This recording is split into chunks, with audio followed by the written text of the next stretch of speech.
Mileshka Pachika. Je vais présenter un petit peu Monsieur Labi, Monsieur Dani Esteban Labi, qui a écrit une trilogie sur des contes merveilleux et fantastiques, trilogie basque. Donc, pour le présenter un petit peu, c'est un monsieur qui est né d'un Aïtachi basque et d'une Amachi bretonne, qui passe ses premières années à Roubaix. Vous découvrez alors le patronat féodal des grandes familles du Nord et ses milieux ouvriers. Par la suite, vous vous engagez dans la marine pendant 3 ans. Vous êtes diplômé de l'école navale acoustique. 3 ans plus tard, donc, on vous retrouve étudiant en droit à Paris. Vous découvrez alors mai 68, activiste notoire, participant à l'occupation de la Sorbonne à côté d'Alain Krivine. Vous poursuivez votre lutte ouvrière en usine avant de devenir anarchiste. Vous désimmigrez par la suite au Canada, où vous militez au sein du FLQ, le Front de libération du Québec. Après de nombreux métiers, une formation de photographe, ingénieur d'exploitation, chef de base de Fort Georges et rédacteur photographe pour la presse, l'Hydro-Québec et le gouvernement québécois.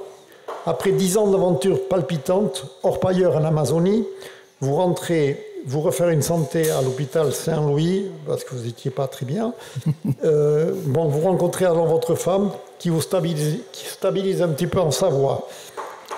Un petit peu beaucoup. Par la suite, l'aventure sera économique. Vous êtes cadre dirigeant dans une multinationale implantée dans 65 pays. Sans arrêt en mouvement entre 2 avions, vous avez également votre havre de paix familial en Savoie. J'arrête là parce qu'on a l'impression que vous avez eu plusieurs vies et que la liste sera encore bien longue de parler de tout ce que vous avez pu faire. Dans la trilogie basque d'Apophyse, contes merveilleux et fantastiques, j'ai été surpris par votre imagination extraordinaire, votre vision du monde à venir, vos prémonitions. C'est à la fois captivant,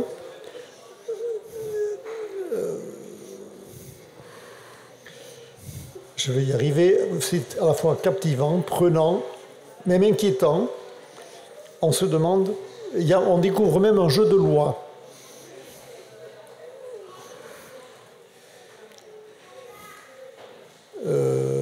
Vous êtes passionnant dans votre livre. Vous ouvrez des horizons, parfois difficiles à suivre. Voilà.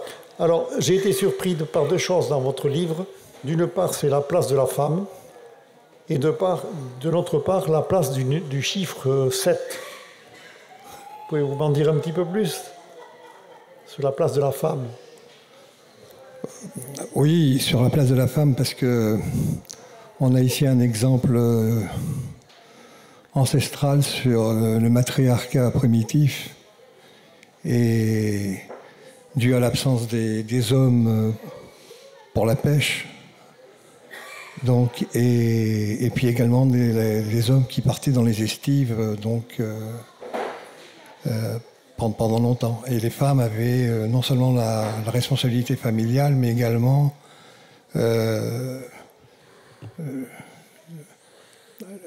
ce matriarcat est un exemple d'équilibre où l'homme a sa place. Hein, on est à l'envers du féminisme anglo-saxon. On est dans et je pense que l'idéal pour l'avenir, ce serait justement un matriarcat primitif. Je constate que j'ai vécu dans des sociétés indiennes, des sociétés primitives où le matriarcat gère tout depuis toujours et il n'y a pas de conflit, il n'y a pas de... L'homme retrouve sa place par rapport à sa force physique, par rapport à tout. Il y a un équilibre dans le couple et la femme a une place. Et là, on revient à 20 000 ans de matriarcat, hein, puisque le patriarcat n'a que 6 000 ans. Et à travers les religions judéo-chrétiennes qui ont mis en place ce matriarcat qui est générateur de conflits, de guerres. Et j'aimerais mettre en place, on a un projet collectif à Ritsakoun pour mettre en place justement une communauté. Donc il n'y a aucune religion, il n'y a rien, hein, c'est simplement le retour aux sources. Voilà. D'accord. Et alors, dans la mythologie, parce qu'on voyage un petit peu à partir de vos 3 livres, parce que vous avez écrit 3 livres qui sont... C'était 3 gros livres, c'est votre trilogie, et dans cette mythologie, c'est là qu'on retrouve quand même une place très importante de la femme. Je me repère à Marie, par exemple, et même dans la mythologie basque, la femme a une place primordiale. Oui, Marie, c'est la terre-mère, on retrouve dans toutes les sociétés primitives dans le monde cette place primordiale de la femme comme terre-mère, et particulièrement au Pays Basque. Voilà. Et alors le chiffre 7, vous nous parliez de... Alors, il n'y a pas que le chiffre 7, c'est un ensemble de chiffres, mais c'est vrai que le chiffre 7, vous le retrouvez partout. Et je vous invite, j'ai un stand qui est à côté, et je peux vous offrir toute une énumération de ce que représente le 7 dans l'histoire basque en particulier. Je ne vais pas les énumérer ici parce qu'elles sont nombreuses, mais y compris sur le chemin de Compostelle, puisque on parle beaucoup du chemin de Compostelle dans le livre. Oui, oui. Ça se rejoint. Ce chemin de Compostelle, il a plus de 2000 ans avant le Christ. C'était le sentier de Janus. Et il a une histoire également tellurique, puisque la cordillère des Pyrénées est, comme son nom l'indique, Pirée, c'est le feu. Et il a aussi, les anciens avaient,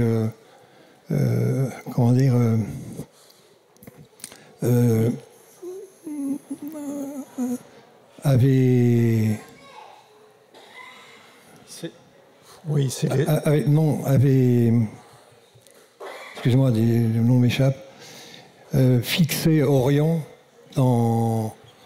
Et d'ailleurs, la preuve, c'est qu'à Roncevaux, vous avez les ruisseaux d'Orion, etc.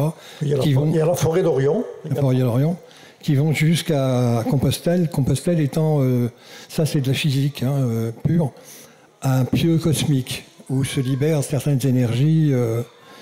Et Compostelle est bien antérieure aussi donc au christianisme. Oui, il y a la forêt, effectivement, il y a la forêt d'Orion au-dessus de Saint-Jean-Pied-de-Port, qui se trouve sur le territoire de Saint-Michel. La forêt d'Orion, c'est sans doute un clin d'œil à la constellation. Oui, et puis bien sûr la naissance de Vénus, oui. Parce que Vénus est reliée également, alors sans rentrer dans le détail parce que c'est très détaillé, et j'ai collecté de nombreuses informations. Disons que le livre est très sourcé, parce qu'on rentre également sur des sujets qui sont un peu pas contestés, parce que j'ai collecté auprès de tous les historiens ce qui les a assemblés parce qu'il est divisé. Et donc j'ai pas de critique de ce côté-là. Puis j'ai un comité de lecture de trentenaires qui sont des jeunes basques surfeurs et pêcheurs à Guétari, donc qui m'ont aidé à éliminer les surcharges. Par contre, il y a un lexique qui est très important qui vient confirmer donc toutes les sources.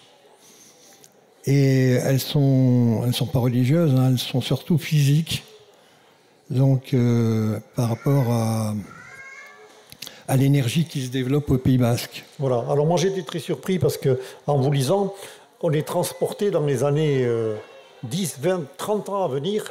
Et c'est de la prémonition, pratiquement, parce que vous décrivez des choses qu'on a connues. Vous décrivez une pandémie, les pandémies à suivre. Vous décrivez le bloc sino-russe qui va s'opposer au bloc occidental. C'est ce qu'on est en train de vivre, presque. Et je me dis, c'est pas possible, je suis en train de lire Nostradamus, là. Non, c'est pas Nostradamus, mais moi, je me suis inspiré d'un auteur basque qui s'appelle Chao, qui était un visionnaire. Et quand vous lisez Chao aujourd'hui, je l'ai lu, relu, etc., c'était quelqu'un qui avait une vision tout à fait contemporaine. D'ailleurs, le temps n'existe pas, c'est une invention humaine. Ce sont des cycles répétitifs en permanence qui... vous voulez connaître ce qui va se passer demain, vous regardez ce qui s'est passé hier. Et la mythologie en fait partie. Elle a été écartée alors qu'il y a une richesse extraordinaire aux Pays-Bas dans cette mythologie. Et toutes les mythologies se rejoignent. C'est-à-dire, quand vous regardez l'Hyperborée, vous regardez les Celtes, qui sont les cousins germains du Basque, à travers le sang haut résus négatif, mais également avec les Gromleks, avec la culture, avec tout. Et vous retrouvez exactement la même chose en Amérique du Sud, où j'ai vécu. Donc j'ai vécu assez longtemps en Amérique du Nord, ensuite en Amérique centrale, en Amérique du Sud. Et le chemin que Marie prend avec le chemin des sirènes relate également tous les dégâts que l'homme est en train de faire. Moi, je ne dénonce pas, j'énonce. Donc, je n'ai pas la prétention de dénoncer, mais j'énonce ce qui se passe en ce moment, avec une certaine projection qui est tout à fait très cartésienne, puisque j'ai une formation, donc, je ne vais pas dire scientifique, mais quand même, l'électromagnétisme est mon domaine de compétence. Et aujourd'hui, même les armes sont en train aujourd'hui de rendre obsolète le nucléaire. Toutes les armes de demain sont électromagnétiques. Scalaire pour les Russes et HARP pour les Américains, qui sont déjà en activité d'ailleurs. Voilà, donc je vous invite à lire la trilogie de Dany Esteban Labi. Je vous invite à vous transporter dans son monde. Très imaginaire, mais extraordinairement. C'est pas imaginaire. C'est pas imaginaire. Bon, alors, dans son monde. Hélas, parce que la pandémie, je l'ai vu arriver 2 ans auparavant. C'est vrai. Et j'ai Jean-Louis Davant qui m'a corrigé. Et les échanges que j'ai eus avec lui, je parlais de la pandémie. Et je parlais parce que bon, il suffit simplement d'avoir les et de retrouver Chao également, qui a écrit un livre qui s'appelle Paroles de voyants. Donc on n'est pas chez les croyants, on est chez les voyants. Donc c'est très pragmatique et très cartésien. Tout à fait. Oui. Voilà, ben écoutez, merci. Je vous en prie. Labi, et puis je suis à votre disposition pour vous offrir des informations complémentaires, y compris le jeu de loi, qui a été fait avec une illustratrice locale qui s'appelle Arantxa. Donc. Arantxa Leizagoyen qui habite Sarre. Pour terminer, j'ai aucune démarche mercantile. Donc tous les droits d'auteur sont confiés à une association basque autiste à côté de Saint-Jean-Pied-de-Port. Voilà. Merci, monsieur Labi. Merci à vous.